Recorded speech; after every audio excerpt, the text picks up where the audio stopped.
Surgery करून तब्येत चांगली आहे. आई भवानीचा आशीर्वाद आहे. तसं मेंदूला काय झालं? तब्येत बरी झाली तर माझी एक विनंती आहे, जरा पंढरपूर, अक्कलकोट, तुळजापूर करून या. सगळं ठीक होईल. त्याचं पण काय टेन्शन घेऊ नका. सगळं ते नॉर्मल ठीक होऊन जाईल.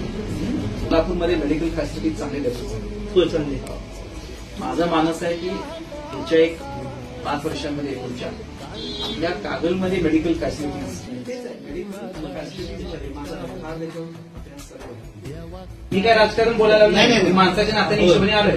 तुम्ही मला फोन का नाही केलाय, भांडायला आलो. एवढं घरामध्ये झालं. अगदी मृत्यूच्या दारानं पहिली 5 मिनिटं तरी अगदी बेशुद्धांनी खडखडत होती.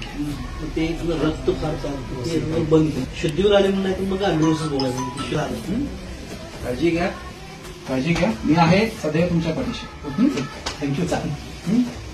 बहिणी लवकर बरे व्हा. जेवायला येतो मी. ठीक आहे. ओके.